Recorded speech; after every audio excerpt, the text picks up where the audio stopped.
Olá, olá, boa noite, pessoal. Como vocês estão? Passaram bem o fim de semana? Estão todos bem? Estão me vendo, me ouvindo? Boa noite, Bianca, Giovana, Léo, Vitória. Prazer ter vocês aqui essa noite em mais uma aula da nossa imersão. Me avisem se para vocês o áudio está adequado, se vocês estão me vendo bem também. Maravilha, Bianca, Giovana, Vitória, perfeito, tá chegando aqui o Guilherme agora. Vou dar sempre aqueles minutinhos, né, para que dê certo e todos possam chegar aqui, se juntar a nós.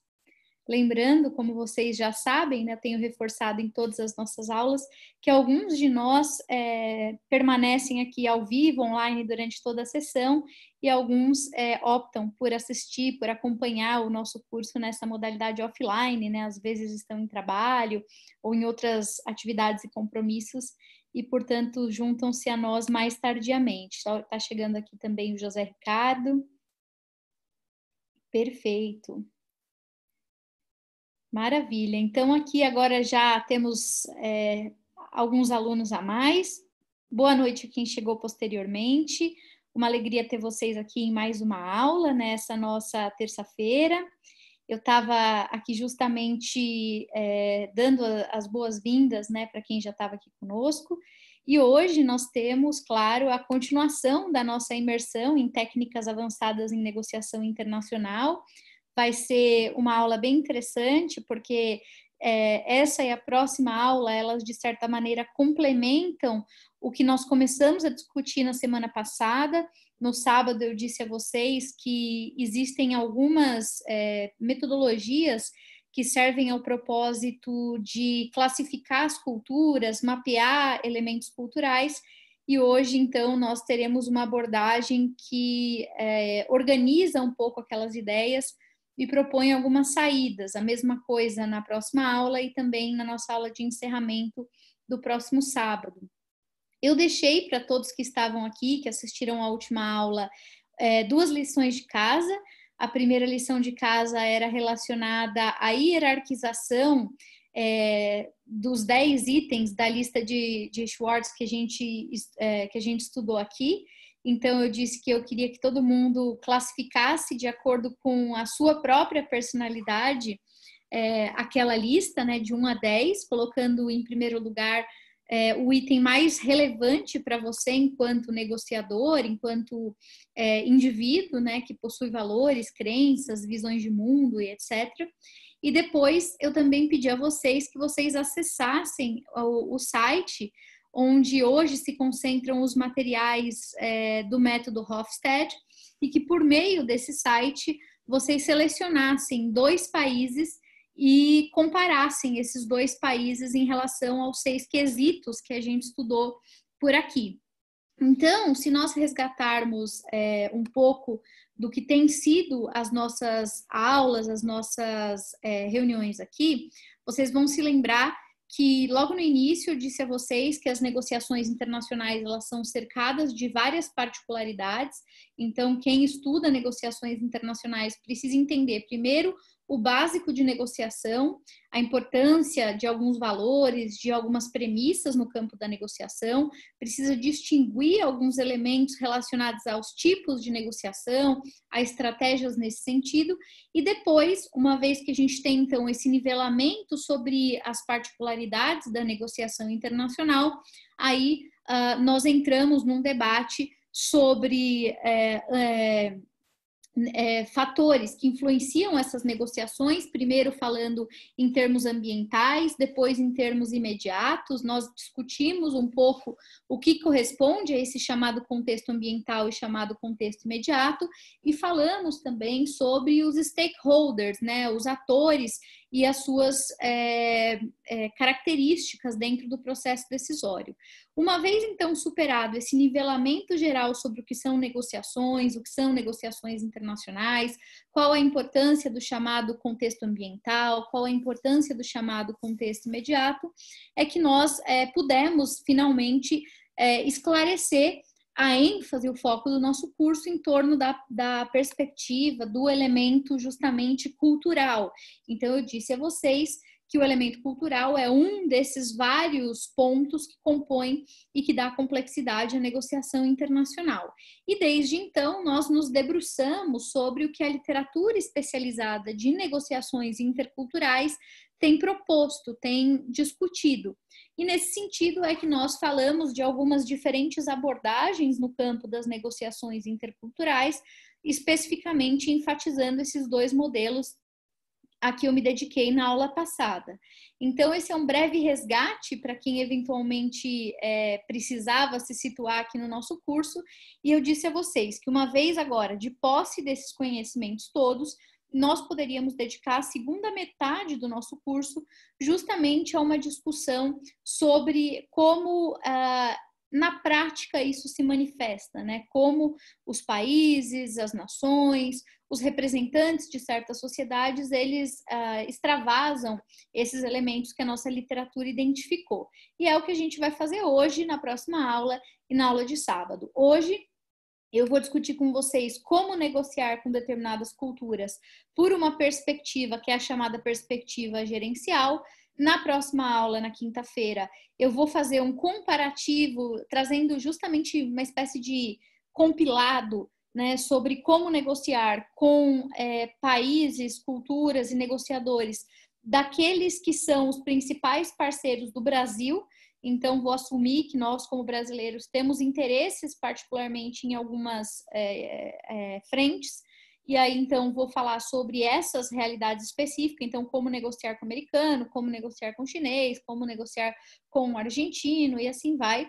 E na nossa última aula, na aula de sábado, aí sim, a gente vai amarrar tudo isso em torno de um guia que possa servir na prática para negociação internacional, para além de tudo que a gente falou até agora. Até agora, a missão, né, que nós tínhamos e a mensagem que eu tenho sistematicamente reforçado é a ideia de que autoconhecimento é o primeiro passo para qualquer negociação e principalmente para as negociações de tipo internacional, porque afinal de contas, quando você se autoconhece, você de certa forma identifica as expectativas que estão digamos, incrustadas na sua negociação e, com isso, consegue se colocar com mais objetividade. Para além da questão do autoconhecimento, né, dessa tomada de consciência, o segundo elemento que eu enfatizei muito, principalmente na nossa última aula, é a questão da sensibilidade.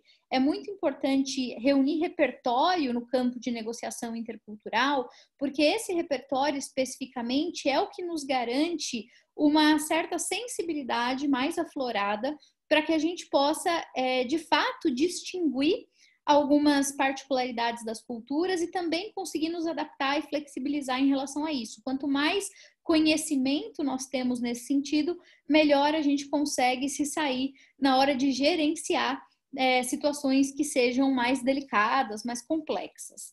Muito bem, conhecimento é poder, né? Essa é a nossa premissa da vida. Informação, conhecimento, tudo isso deixa as pessoas não só mais interessantes, como mais competitivas também para nesse universo, sobretudo do trabalho, né? Então é muito importante.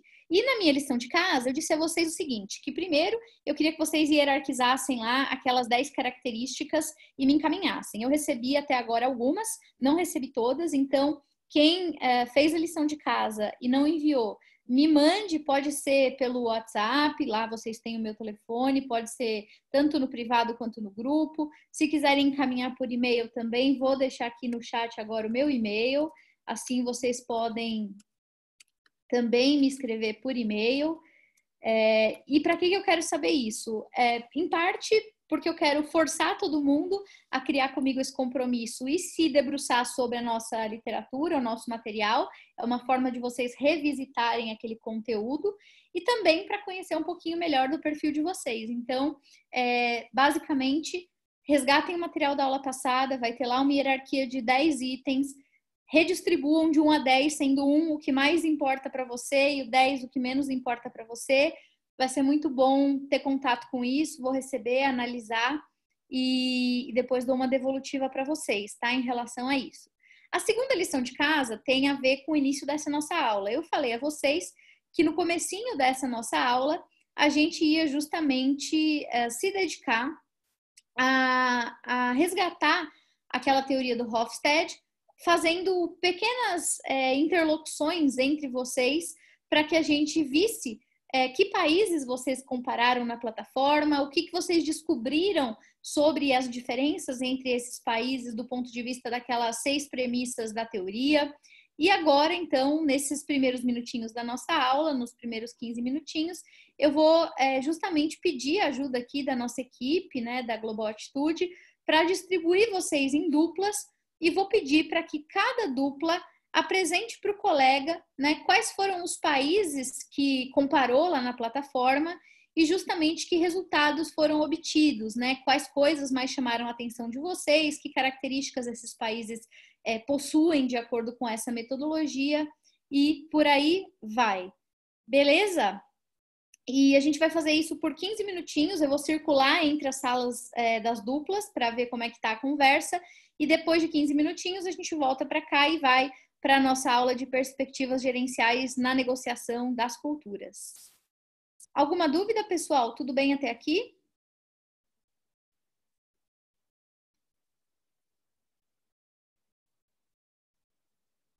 Perfeito? Beleza? 2 pessoas por sala, pessoal da Global. Duplinhas. Se alguma sala precisar ter 3, não tem problema.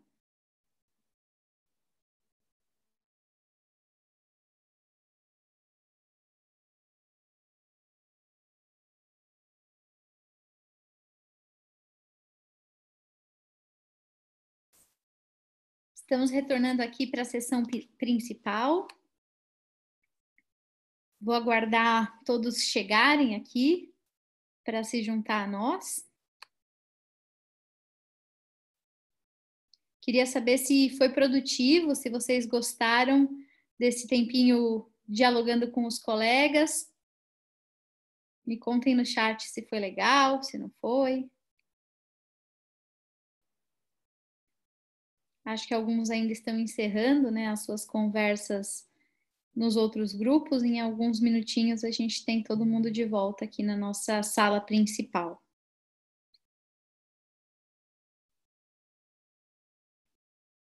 Beleza, estão chegando aqui os demais, legal, Guilherme e Léo, José Ricardo e a Bianca já estão aqui, Giovana e Vitória, legal, pessoal, ótimo, maravilha. Que bom, né, que fizemos aí esse ensaio para vocês trocarem um pouquinho. Eu circulei entre as salas, vi bastante variedade, tanto na escolha dos países, quanto nos resultados de vocês. E agora, antes da gente prosseguir, queria utilizar aí esses 2 minutinhos para pedir para que vocês, né, compartilhassem com todos um pouco das coisas que mais os surpreenderam nesses diálogos em duplas, né? Então, se alguém, por acaso, fez aí alguma pesquisa ou acompanhou a pesquisa de um colega que tenha revelado coisas que fogem ao senso comum ou que tenham sido surpreendidos por algum resultado, seria legal se nós pudéssemos ouvir 2 ou 3 relatos aqui e assim compartilhar com todos algum resultado. Eu vou pedir para aqueles que eventualmente queiram se manifestar que abram o microfone, porque dessa forma eu consigo saber quem gostaria de compartilhar. Maravilha. Gustavo, está com você a palavra. Eu conversei com o Guilherme e aí no finalzinho assim, a gente tocou em um ponto muito interessante, que é a respeito da indulgência. Ele fez uma comparação entre Brasil e França, e o Brasil, ali no gráfico, ele é indulgência, ele é maior do que a França. E a gente estava conversando sobre esse grau de severidade da França. É muito interessante que a gente tocou no ponto da laicidade. O Brasil e a França são países laicos, mas essa laicidade se dá de outras formas em cada país. E a França procura muito excluir de todas as formas a religião dentro, não tenta misturar a religião com política. E aí não só nisso, né, mas também em vários outros fatores da Constituição, principalmente por sua história, né, de tantas mudanças de governo, acho que eles tentam ser o mais bem articulado nessa área o máximo possível. E aí eu só queria ressaltar que hoje, somente com a forte influência do evangélicos no governo brasileiro, numa negociação bilateral ou multilateral que envolvesse esses dois países, uma negociação entre eles, ela precisaria se dar com muito cuidado, porque valores que o Brasil muito carrega não são compatíveis, né? Principalmente nesse grau de indulgência. Então é só um comentário que eu queria fazer, que foi do que a gente viu no gráfico e que eu achei que é relevante para levar em uma negociação. Deu para entender? Maravilha, perfeito. Deu para super entender, ficou super claro.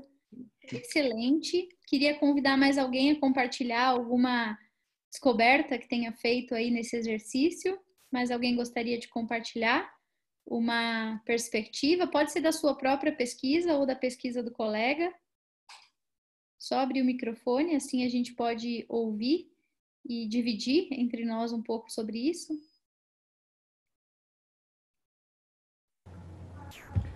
Oi, José Ricardo, por favor. Boa noite a todos. Eu tive um bate-papo agora com a Bianca. A Bianca ela fez um comparativo Brasil-Rússia, República Tcheca e Angola, e eu acho que vale a pena falar um pouco sobre esse comparativo República Tcheca e Angola, né? Principalmente porque Brasil e Rússia integram os BRICS e República Tcheca e Angola são países, né? Tirando Angola, que a gente falava muito de infraestrutura no passado de 10 anos aí para cá, é um comparativo bem peculiar, né, que ela escolheu, né? República Tcheca, um país que a gente não tem muitos negócios, e Angola aí sobre o ponto de vista de infraestrutura que nós tivemos no passado até recente. E ela falou muito sobre a questão do longo prazo, né? A República Tcheca visando aí um longo prazo e Angola tendo aí uma visão mais curta, né, desse relacionamento. Se eu entendi corretamente bem, né, o raciocínio da Bianca. Eu acredito que seja até por questão do momento que o país enfrenta, né, porque a Angola, né, contando aí de 2007 em diante, até onde eu saiba, estava sendo reconstruída sob o ponto de vista de muitas empreiteiras, empresas brasileiras, entre elas a Odebrecht, investindo pesadamente no país. A Angola, inclusive, era um dos países mais caros para os expatriados no mundo. Então, eu acredito que por esse momento do país, eu acredito que eles estavam aí focando nessas negociações aí numa perspectiva mais a curto prazo, né, de fazer acontecer, o momento ser aquele. E só fazer um paralelo, eu fiz uma pesquisa aí China-Brasil, porque China é o meu mercado, né, o mercado que eu mais atuo diariamente no mercado chinês. 3 pontos eu acho que valem a pena falar um pouco sobre China, é a questão do longo prazo. Longo prazo, eu digo, os relacionamentos com a China, por se tratar de uma cultura milenar e por ser um país que não deteve o domínio mundial apenas por essa janela de 200 anos após a invasão da Inglaterra na Guerra do Ópio, né, a China, eu acredito que é o império do meio aí retomando aí o seu poderio através da telecomunicação 5G, comércio eletrônico, cidades inteligentes, mas eu acho que eles vieram de novo para retomar essa posição geopolítica deixada aí em branco por esse momento dos Estados Unidos. Eu não estou fazendo nenhuma crítica ou elogio a nenhum país, tampouco a partidos políticos, mas eu acho que é interessante essa observação. Além disso, é uma sociedade extremamente pragmática, no sentido que a China ela tem essa mescla do respeito à tradição e tem um viés de negócios, né, pungente. Então, quem vai à China frequentemente consegue sentir aí essas inovações tecnológicas com inteligência artificial, o sistema perfeito aí de logística, né, com os grupos Alibaba, Tencent, JD, etc. E a gente consegue observar no dia a dia, né, na rua, como o chinês ele tem essa interação perfeita com o celular, aplicativo e etc. E por fim, não querendo me alongar muito, mas já me alongando, é interessante verificar que o Brasil ele é muito mais legalista sob o ponto de vista de observar a Constituição e os preceitos aí da legislação federal, estadual, municipal, E a China, ela respeita a legislação, mas ela também ela valoriza muito a questão do culto, as oportunidades de negócio, a valorização do relacionamento, né, que eles chamam de guanxi, né, que é o poder do relacionamento para formalizarmos aí, conquistarmos, desenvolvermos um projeto de negócios em conjunto. Eu acho que esses são os principais pontos para a gente que foram por mim aí observados na relação China-Brasil em relação ao comparativo de Hofstede. Perfeito, excelente, muito bom. Mais alguém para finalizar quer compartilhar alguma coisa?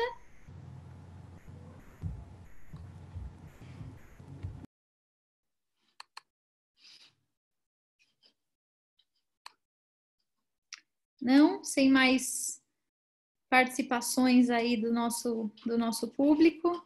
Então, voltamos aqui para a nossa aula de hoje, né? Para a nossa temática dessa aula de hoje.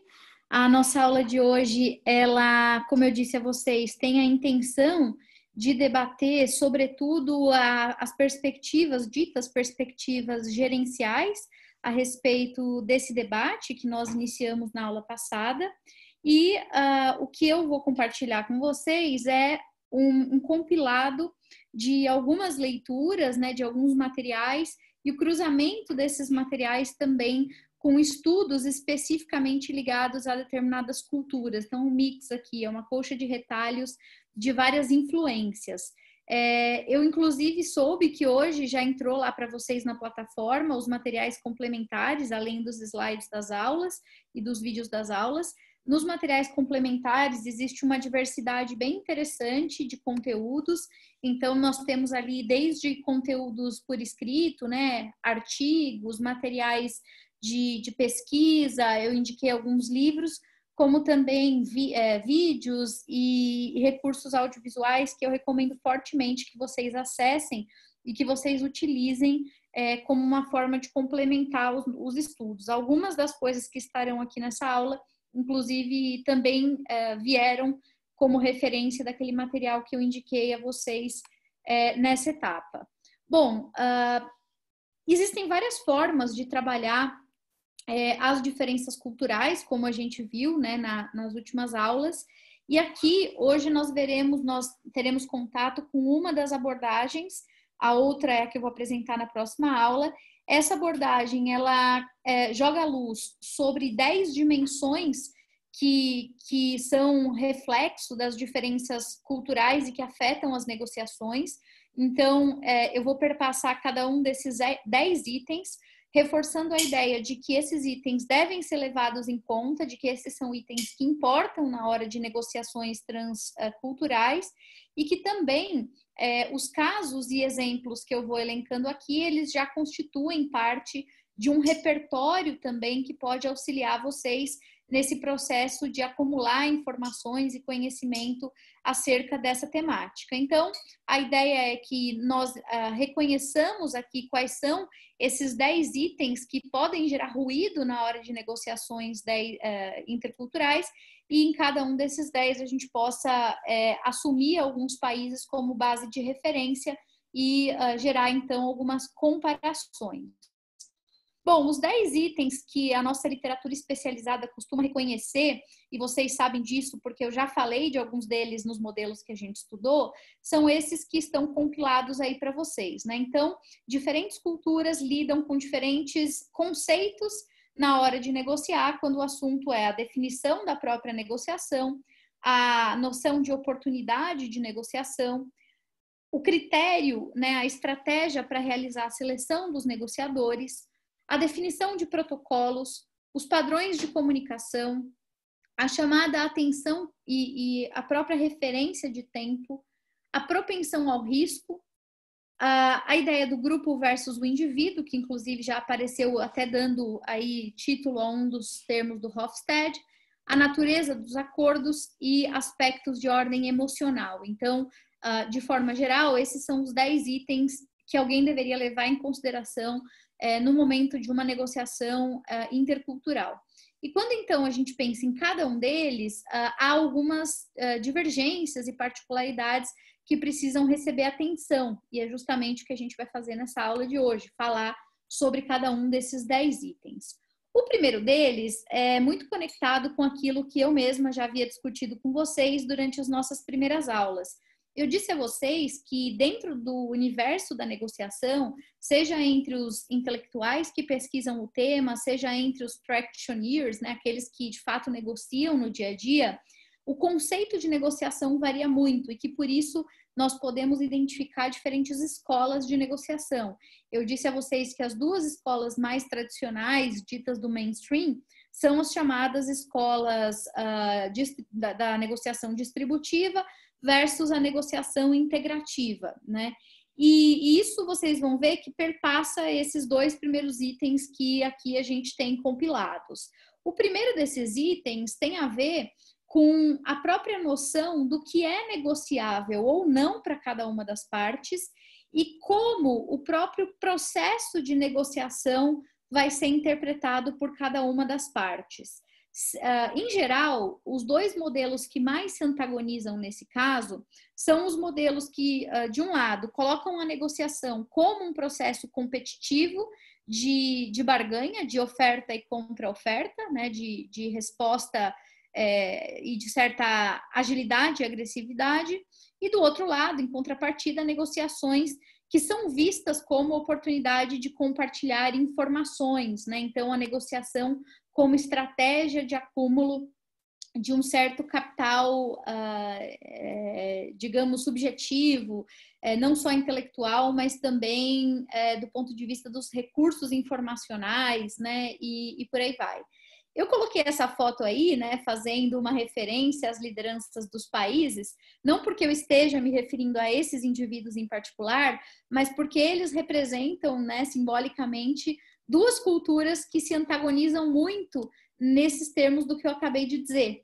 Enquanto o Donald Trump representa os americanos, né, o Shinzo Abe representa os japoneses, e nós poderíamos dizer que, de forma geral, a negociação com norte-americanos costuma assumir muito mais essa primeira perspectiva da negociação como processo competitivo de barganha, enquanto os japoneses têm a tendência a interpretar a negociação como uma oportunidade de compartilhamento de informações. Então, percebam que a própria natureza da negociação pode variar em termos da sua definição e, portanto, o comportamento esperado do negociador, tanto daquele que age quanto daquele que recebe a ação e tem que reagir a essa ação, muda bastante de caso a caso. Então, em geral, os americanos, eles são apresentados como muito propensos a essa barganha distributiva, enquanto os japoneses tendem, na média, a ser mais favoráveis a uma negociação do tipo integrativa.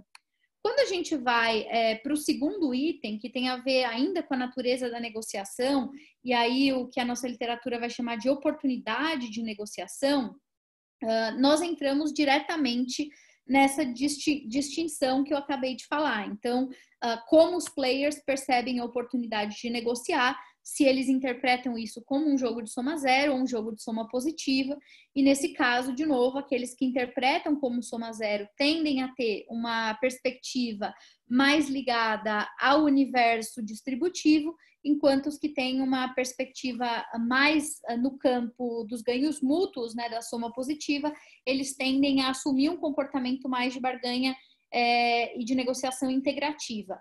A diferença básica no perfil de comportamento desses negociadores é como eu já havia dito nas aulas anteriores, né? Enquanto os negociadores focados nos processos distributivos, eles são muito orientados pelos resultados objetivos ligados à substância da negociação per se, os negociadores de perfil mais integrativo, eles estão muito preocupados com a negociação per se, mas eles valorizam muito o relacionamento, né, que deriva de todo o processo. Então, eles tendem a se preocupar mais em que medida o relacionamento se compromete ou não na medida em que os resultados pretendidos são atingidos, né? Eles são muito sensíveis a essa dimensão. Então, sempre pensem aí nesses dois primeiros quesitos, tendo essas referências que eu disse, os americanos de um lado, os japoneses de outro, né? De novo, não é todo americano, não é todo japonês, todo aquele disclaimer que eu fiz aula passada continua valendo, mas são parâmetros analíticos e que, do ponto de vista das generalizações,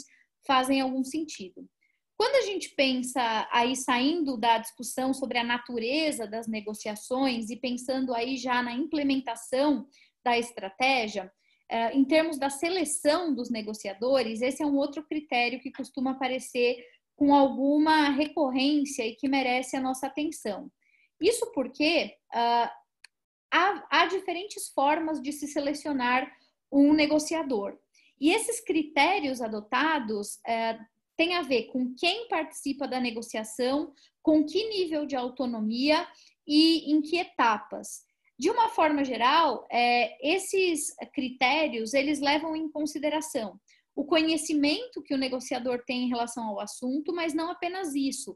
Podem levar, a depender de cada cultura, em consideração também o cargo, as relações familiares e relações de poder, o gênero, a idade, a experiência profissional, o status. Lembrem-se que a gente falou naquele termo do Hofstede sobre a distância do poder, a questão das hierarquias, a importância, né, de preservação de algumas estruturas verticais em alguns casos, e que, portanto, como diferentes culturas atribuem importância diferente a cada um desses critérios, as expectativas e o que é considerado apropriado em cada tipo de negociação também varia em grande medida.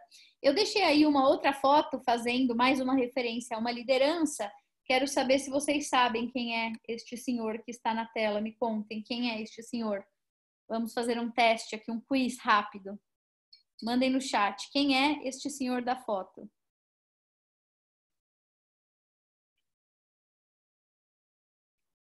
Silêncio.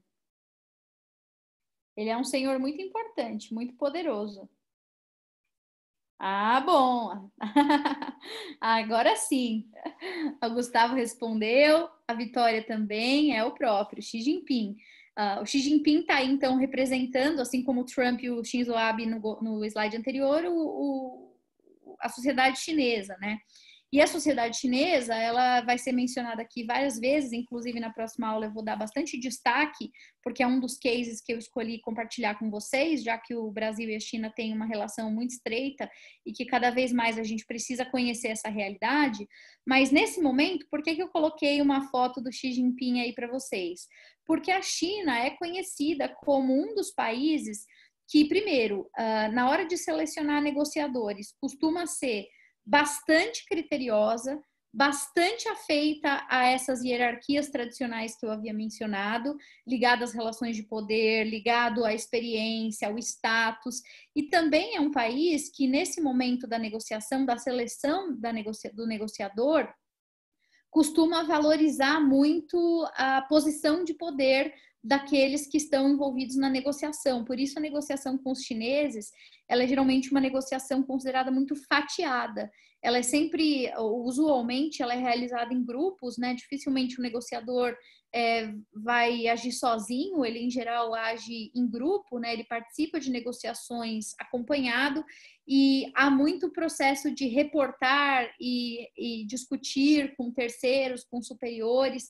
A própria seleção do negociador pressupõe que haverá esse tipo de elemento muito presente. Outra sociedade que também tem um pouco disso é a sociedade indiana, mas eu vou falar dos indianos daqui a pouco e aí vocês vão conseguir enxergar isso melhor. Então, voltando aqui, primeiro, temos que entender como cada sociedade define negociação, depois, como cada uma delas interpreta essa dimensão distributiva versus integrativa, e depois, quais são os critérios desses mencionados, né, sobre conhecimento no assunto, cargo, relações de poder, relações familiares, gênero, idade, experiência e etc., que são levados em consideração em cada determinado momento.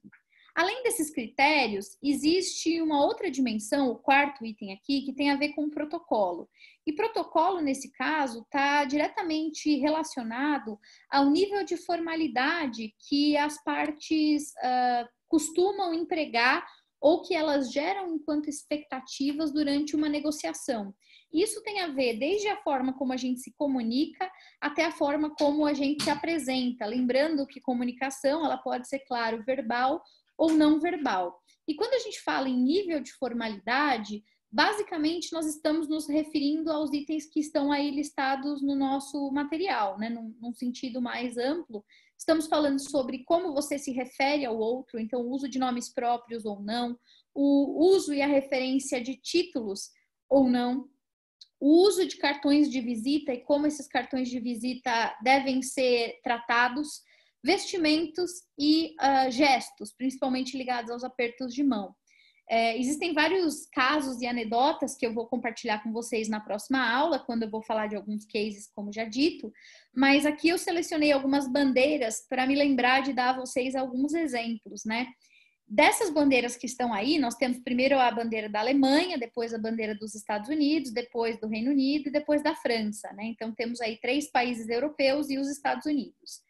E a forma como cada um desses países lida com a formalidade é particularmente interessante. Enquanto os americanos, de forma geral, costumam ser muito mais flexíveis e muito mais informais durante o processo de negociação, isso significa dispensar títulos, não fazer questão de ser chamado pelo sobrenome, né, utilizar nome próprio diretamente.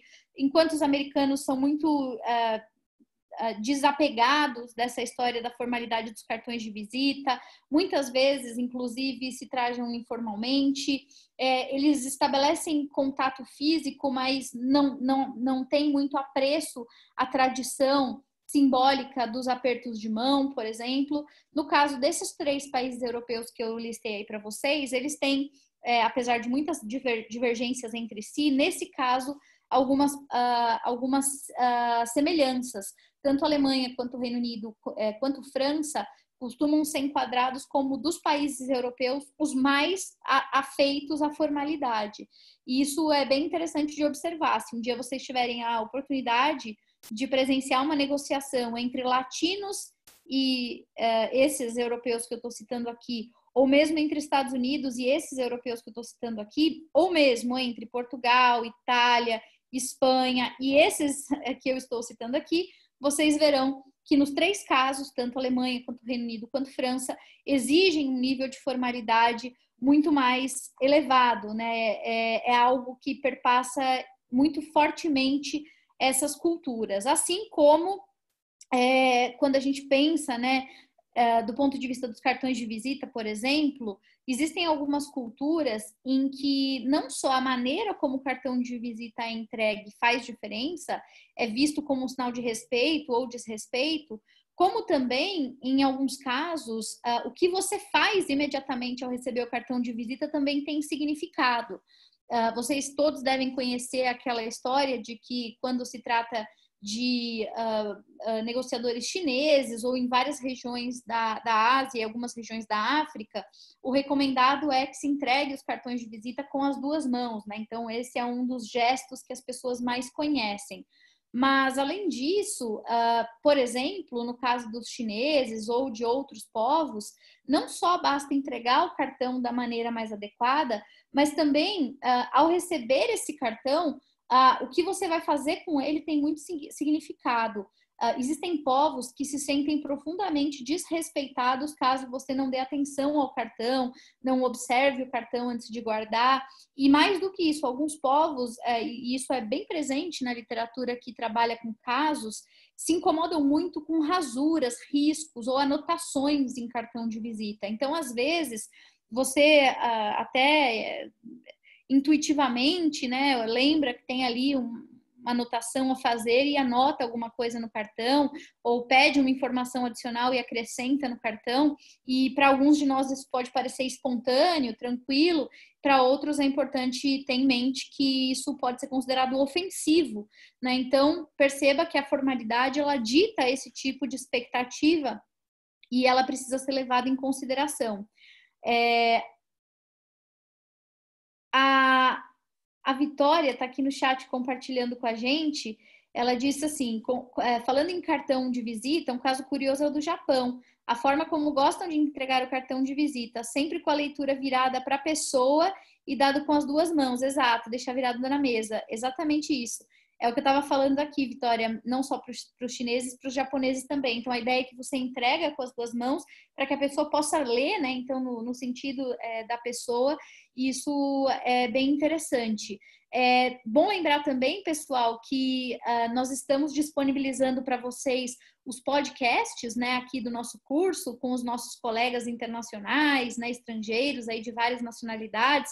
Inclusive hoje, né, tivemos a confirmação, vai entrar para vocês aí o áudio gravado por um turco muçulmano, vai dar essa versão também para que vocês possam conhecer. Então, teremos um americano, um russo, uma filipina, um indiano e um turco, né, para ter bastante diversidade. E na gravação da Índia, ele fala, inclusive, sobre algumas observações relacionadas a cartão de visita. Inclusive, esse áudio já está disponível. Aqueles que tiverem curiosidade podem já acessar e verificar lá o que o nosso convidado falou a esse respeito. Então, o protocolo é muito importante. Você tem que saber se para aquele com quem você está naquele momento se relacionando, isso é algo que deve ou não ser levado em consideração e com que nível de rigor, né? Isso é bastante importante. Depois, a comunicação, né? Eu estava falando aqui sobre o fato de que nós nos comunicamos de maneira verbal e não verbal, e que não apenas a forma como a gente fala e se expressa, mas também a nossa linguagem corporal, ela pode ser interpretada de formas muito diferentes em cada uma das culturas. E que aquilo que às vezes para uns pode ser considerado algo trivial, para outros é algo ofensivo.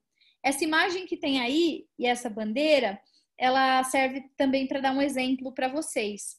Esse gesto, né, esse ato que vocês estão vendo aí na foto, um ato que, é claro, muito informal, né, dificilmente seria realizado durante uma sessão formal de negociação, mas imaginem vocês que, de repente, em uma circunstância mais informal, o indivíduo fica tão à vontade que ele, de repente, cruza as pernas e coloca as pernas sobre a mesa, né? Nos Estados Unidos, isso talvez pudesse ser interpretado num primeiro momento como um despojamento, uma descontração, um momento de relaxamento. Mas em outros países do mundo, isso, na verdade, tem outro significado.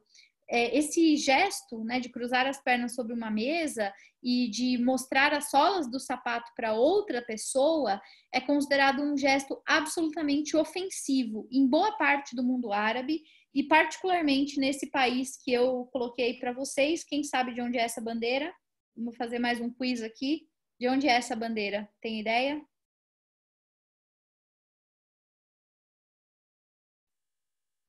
Vou dar 3 segundos. Se ninguém souber, eu conto. Essa é mais difícil, né? Não está tão evidente. Bom, essa é uma bandeira da Tailândia. Não sei se vocês já tiveram oportunidade de ir à Tailândia ou de estudar a respeito da Tailândia. E a Tailândia é um dos países, além de todo o mundo árabe, que eu já mencionei aqui, onde um ato como esse seria interpretado como um gesto não verbal, né, extremamente ofensivo, né? Então, não se pode praticar um gesto como esse. Então, quando a gente fala em negociação internacional, a gente está evocando também a importância de atentar-se a elementos que muitas vezes podem ser até inocentes, ingênuos, né, mas que eventualmente possam ser vistos de outra maneira. Isso não estou nem citando a questão dos códigos de vestimenta, de particularidades do universo religioso, isso tudo óbvio que já está implícito e perpassando todos esses itens que a gente está falando aqui. Bom, para além da comunicação, existe também um debate sobre como cada cultura lida com o tempo, né, a atenção que se dá ao tempo. Tanto em relação a como o tempo é visto e administrado, e quando a gente fala em tempo sendo visto e administrado, nós estamos falando do respeito ao tempo combinado, da pontualidade, da lógica de cancelamentos e adiamentos, e do que é considerado mais interessante, se é um ritmo mais acelerado ou mais desacelerado. Então, o que é melhor, né? Se é o mais rápido ou mais devagar. Tudo isso varia muito e precisa também ser levado em consideração na hora de traçar a sua estratégia de negociação. Então, é preciso saber e pesquisar e obter informações em particular sobre como cada sociedade lida com essa questão. Por quê? Primeiro, para que você consiga se adequar àquela realidade, né, e eventualmente não cometer uma gafe, e também para que você não interprete mal ou não tome para si alguma característica que talvez não seja pessoal, né? Vocês sabem que existem povos e negociadores que são absolutamente rígidos em relação a isso, são muito pontuais, são muito atentos ao ritmo das coisas, dificilmente realizam cancelamentos ou adiamentos. E existem outros povos que têm uma outra relação com o tempo, né? Aqui no Brasil a gente tem uma brincadeira, as pessoas dizem que 15 minutos nem é atraso, né? 15 minutos já está implícito em qualquer agendamento. E nem todo mundo lida bem com isso, né? Assim como nós, quando encontramos alguém que atrasa mais do que a gente, muitas vezes nos incomodamos. Então, quando nós nos informamos sobre essa interpretação do tempo das pessoas, isso nos ajuda a mapear melhor como lidar com isso. E também existe, para além dessa questão mais cronológica, digamos assim, um debate até filosófico sobre o que define o tempo das pessoas. Porque em algumas sociedades, as sociedades mais pragmáticas e mais focadas em resultados, elas, em geral, tendem a associar eficiência com o marcador do relógio. Então, a ideia do tempo é dinheiro, né? Afinal de contas, se você demora muito numa negociação, você está perdendo dinheiro. E, ao contrário, se você avança rápido, você está ganhando eficiência.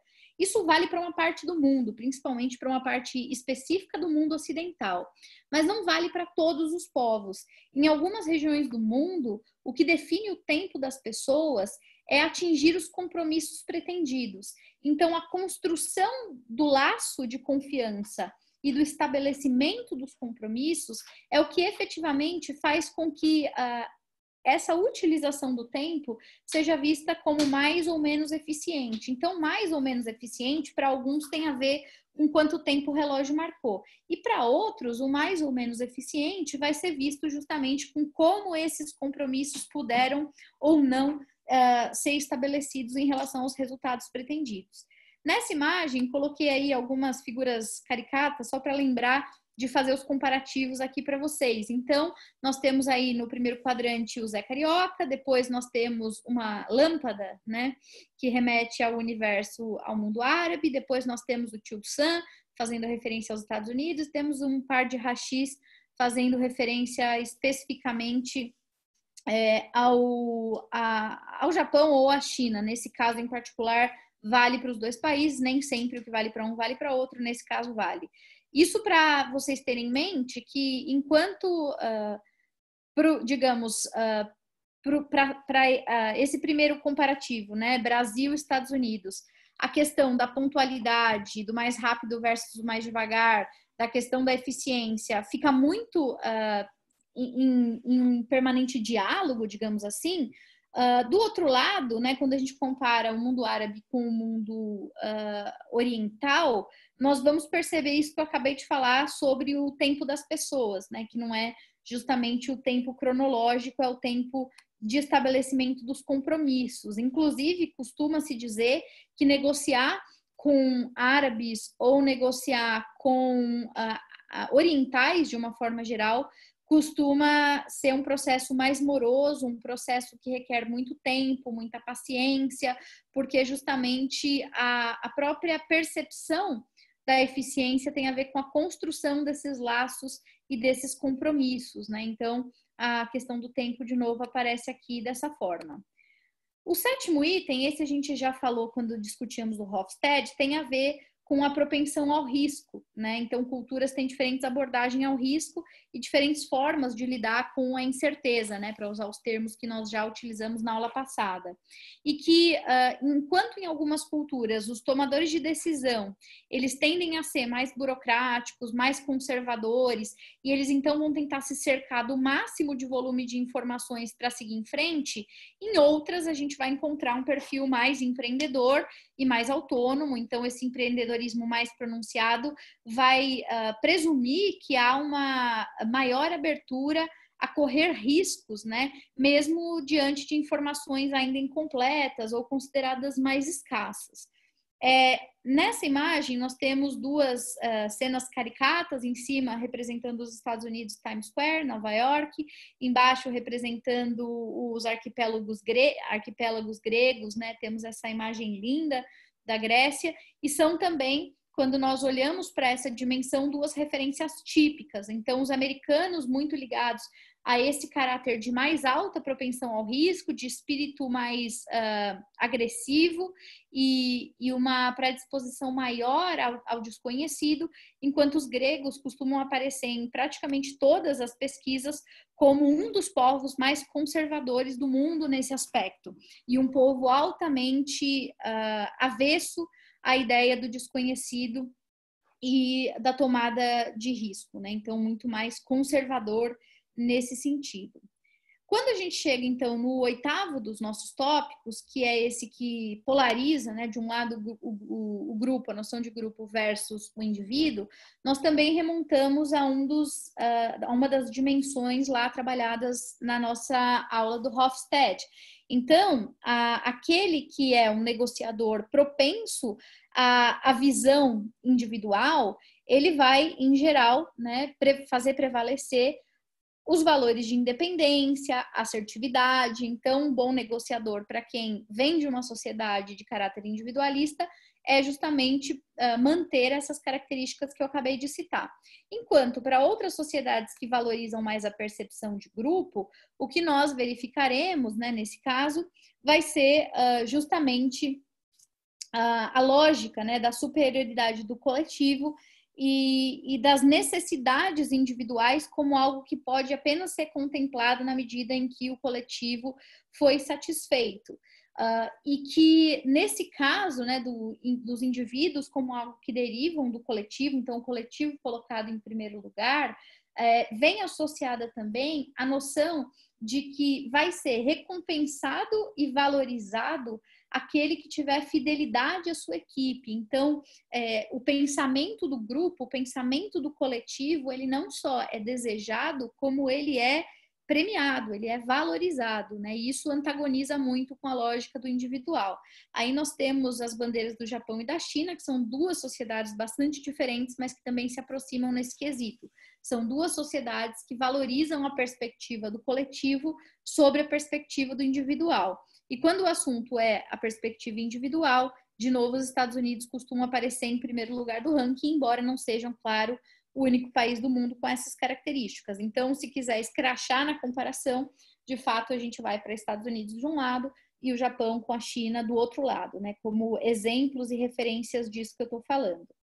O próximo item, né, o penúltimo item aqui da nossa lista, também antagoniza as duas potências, né, que tem a ver com a natureza dos acordos. Eu até já me antecipei na aula passada e comentei rapidamente sobre isso, porque a maneira como os acordos são percebidos e como eles são conduzidos também varia de sociedade para sociedade. Primeiro, em relação à formalidade desses acordos e a construção desses acordos. Existem sociedades que dão importância a acordos formais e acordos baseados em uma lógica linear, e existem outras sociedades que não lidam dessa mesma maneira com os acordos. Além disso, cada sociedade também varia em relação a como lidar com o desrespeito a uma cláusula contratual e a relação da interveniência da justiça no caso de uma eventual disputa, né, de um eventual conflito. Também, além dessas duas dimensões, né, da formalização do acordo e da resolução de conflitos, né, de eventuais divergências, também existe uma discussão que varia de sociedade para sociedade sobre como se consolida o fechamento de um acordo. Se ele se consolida pelo que você faz enquanto negociador ou pelo que você é enquanto membro de uma determinada sociedade, seja pela sua relação familiar, relação de classe, relação de casta em alguns países e relação, claro, relação política. Além disso, é importante dizer que o grau de seriedade a que se atribui o processo de firmamento de um acordo também varia de sociedade para sociedade. Isso é que é interessante de observar entre principalmente os americanos e os chineses, né? Representando aí dois grupos. Eu falei isso para vocês numa aula anterior. Enquanto os chineses veem os memorandos, os acordos, como uma formalização de relacionamento, os americanos, por outro lado, eles são propensos a olhar qualquer acordo como um projeto encerrado de negociação, como a conclusão de um processo negocial. E que uma vez, então, concluído e documentado, aquelas cláusulas estão protegidas por lei.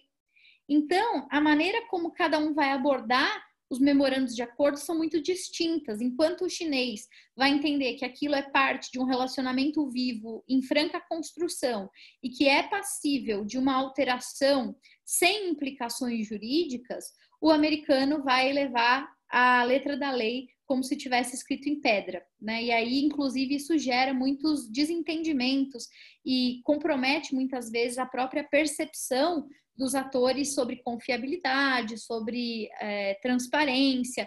Então, por que eu estou falando isso? Porque conhecer como aquele com quem você negocia lida com os acordos, o que o acordo significa para ele e como lidar com as etapas de consolidação desse acordo, também faz muita diferença para evitar esse tipo de desgaste. E, por fim, claro, a dimensão emocional. Então, como o subjetivo vai ser interpretado em cada um desses casos e também como nós temos que lidar, né, tática e estrategicamente, as circunstâncias positivas ou negativas. Existem povos que são muito mais sensíveis ao elemento subjetivo do que outros, tanto para o bem quanto para o mal, né? São mais mercuriais, né, mais passionais em alguma medida do que outros. Alguns são mais pragmáticos. Esses que estão particularmente citados aí no slide são exemplos típicos de negociações em que o elemento subjetivo e eu diria até identitário são muito importantes e impactam muito as negociações. Índia, África do Sul e México são 3 exemplos típicos onde essa dimensão do subjetivo influencia muito. É claro que isso também varia, é claro que o subjetivo tem diferentes interpretações em diferentes lugares do mundo, mas o fato é que se você pretende negociar com pessoas, por exemplo, dessas culturas que eu estou mencionando aqui, lembre-se de que talvez existam algumas sutilezas que precisam ser observadas, né? Tanto do ponto de vista interpessoal, quanto do ponto de vista da empatia, quanto do ponto de vista da valorização e dessa lógica de pertencimento que a gente já falou na aula passada. Então, esses todos são elementos que precisam ser levados em consideração. Voltando lá no primeiro slide, nós temos aqui a nossa lista, né? Então, de 10 itens que são diferentes para cada cultura e que afetam a negociação. Toda vez que você for negociar com alguém, você então tem que se perguntar qual é a definição de negociação que aquele player tem, qual é a interpretação, se é distributiva ou integrativa em relação a oportunidades de negociação, soma zero, soma positiva, quais são os critérios determinantes para a seleção dos negociadores, se o protocolo envolve maior ou menor formalidade, se a comunicação verbal ou não verbal não está incluindo nenhum tipo de gafe que não se deva praticar, como aquela sociedade ou aquele interlocutor lida com o tempo para que você não seja desrespeitoso e nem o interprete como desrespeitoso, qual é a propensão à tomada de risco daquele interlocutor, se aquele interlocutor vem de uma cultura que valoriza o indivíduo ou o grupo, como se estabelece a relação com os acordos, o que significa firmar acordos para aquele interlocutor e em que fila do pão está o interlocutor na hora de pensar o subjetivo. Esses são os nossos 10 pontos que, do ponto de vista das perspectivas gerenciais, são considerados as bases de qualquer estratégia de negociação. E para finalizar essa conversa, os nossos autores, eles costumam dizer que existem 3 formas de encontrar os recursos necessários para implementar a sua estratégia. Então, digamos que você olhou esses 10 itens, já mapeou quem é o seu interlocutor, lembra que informação é poder, lembra que dominar um repertório é sair na frente, etc. E aí, o que os nossos autores vão dizer é que é muito importante que a gente faça um raio-x sobre qual é o nosso nível de familiaridade com esses 10 itens que eu acabei de mencionar.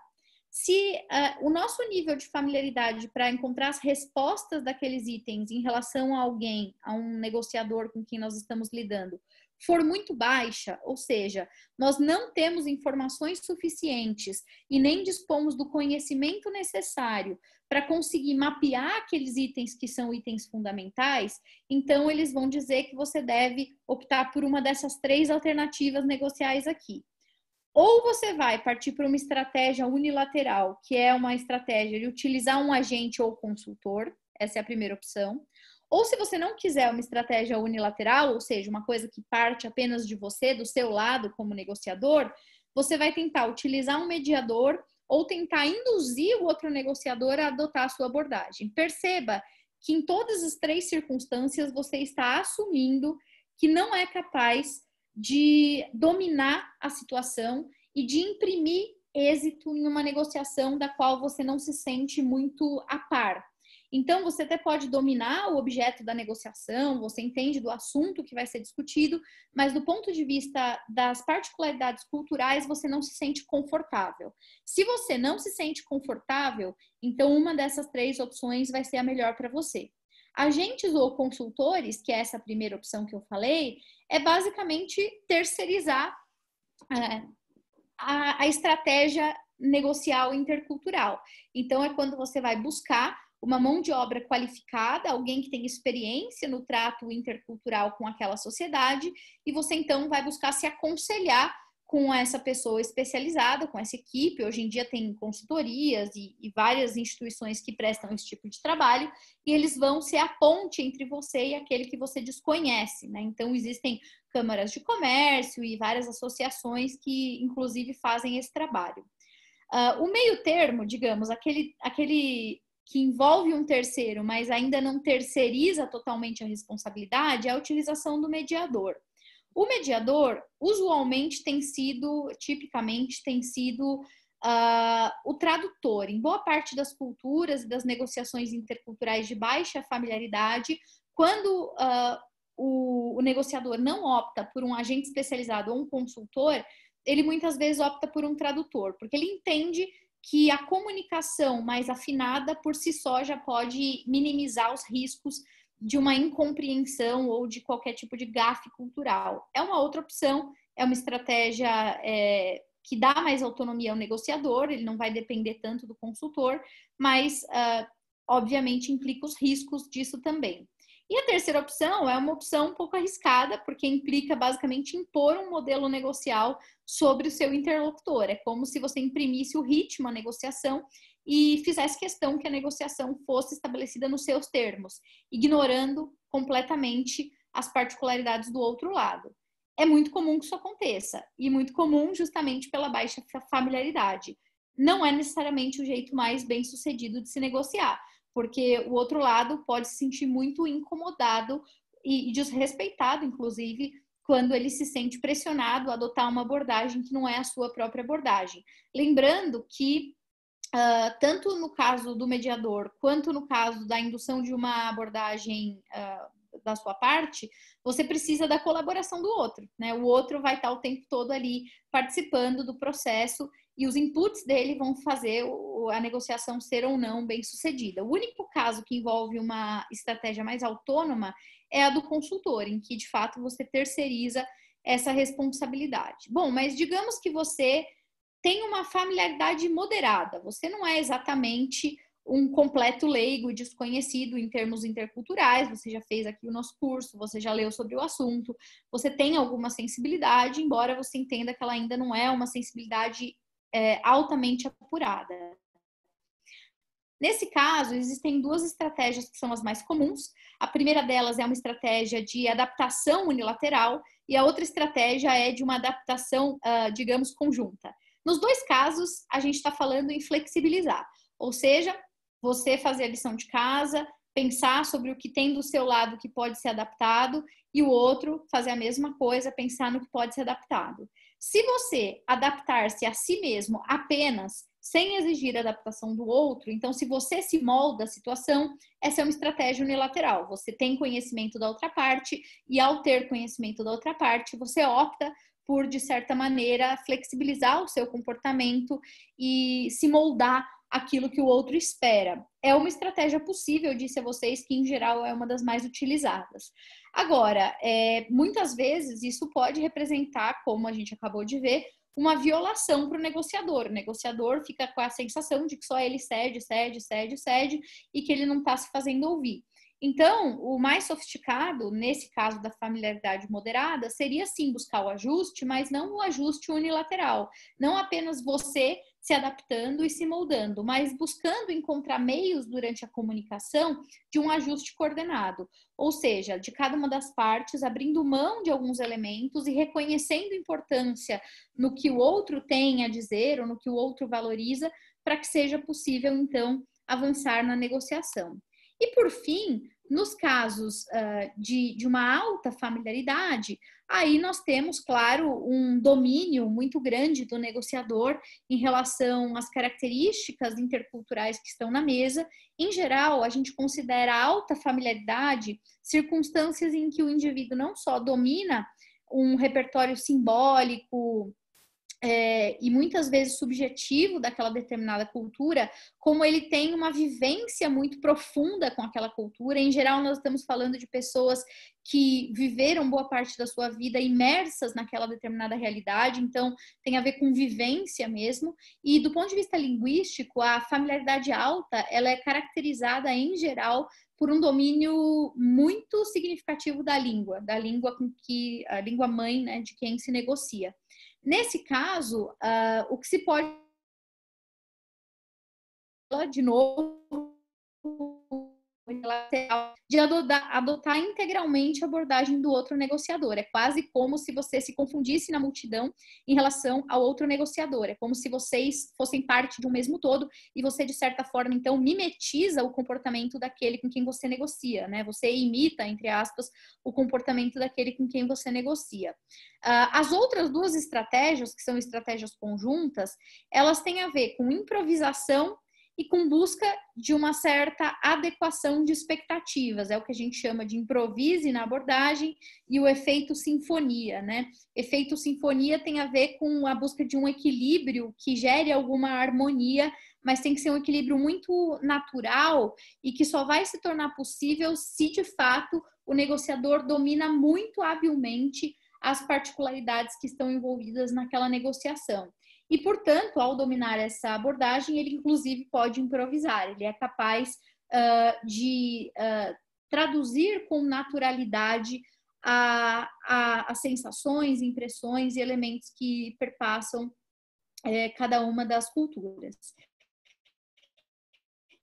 Então, pessoal, qual é a moral da história desse nosso encontro de hoje? Nós já conhecemos as particularidades das negociações internacionais, nós já sabemos que a cultura é um dos elementos que impacta tanto o contexto ambiental quanto imediato, nós sabemos que existem várias formas de pensar cultura, e particularmente quando o assunto é pensar cultura pela ótica dos valores compartilhados, nós temos lá modelos analíticos que nos empoderam para fazer essa reflexão, como é o Hofstede e o Schwartz, e agora nós sabemos quais são os parâmetros que, em geral, são considerados os mais sensíveis e importantes na hora de comparar culturas e de levar em consideração quais são as questões que podem impactar as negociações. E depois de feito esse checklist, nós temos que nos perguntar, em toda negociação, como estão caracterizados esses 10 pontos. Em relação a eles, eu possuo baixa familiaridade, moderada familiaridade ou alta familiaridade. A depender de qual vai ser o nível de familiaridade, nós optaremos por uma diferente estratégia. Na aula que vem, eu vou continuar e vou me aprofundar em relação às realidades dos países. Como eu disse, vou comparar casos aqui para vocês, né? Perfis, na verdade, mais do que casos. E na nossa última aula, eu vou voltar para essas estratégias de negociação responsivas à cultura e vou propor aqui para vocês um manual do que a gente, então, extrai como resultado dessa análise que a gente vai fazer. Queria saber se resta ainda nesses minutos finais alguma dúvida, se vocês têm perguntas, questões, podem encaminhar pelo chat ou podem abrir o microfone. Se alguém tiver uma questão e abrir o microfone, eu já passo a palavra imediatamente a essa pessoa. Também, se quiserem comentar ou fazer algum tipo de reflexão, fiquem muito à vontade. Temos perguntas, dúvidas? Enquanto a gente vê se alguém se manifesta, queria relembrar a todos que o nosso material complementar já está disponível na plataforma, os slides base das aulas também, as gravações também estão sendo inseridas lá, sempre dentro daquela lógica de 24 a 48 horas após a aula em si. Também é sempre bom lembrar que nós estamos inserindo os nossos podcasts culturais, então não deixem de ouvir os podcasts para saber direto da fonte, né, quais são as perspectivas e os pontos de interesse que esses nossos colegas internacionais destacariam na hora de negociação com as suas próprias sociedades. Sem perguntas, então, bom, eu vou com isso, então, me despedir de vocês. Desejo que todos tenham uma excelente semana, que todos aproveitem esses próximos dias, que nós possamos nos encontrar na quinta-feira com mais uma aula. E se eventualmente surgirem novas questões e dúvidas, não deixem de escrever para nós, né? Mandem mensagem pela plataforma, pelo WhatsApp, e vai ser muito bom compartilhar com vocês e esclarecer essas dúvidas. Tudo bem, moçada? Então, boa noite a todos e até a próxima aula.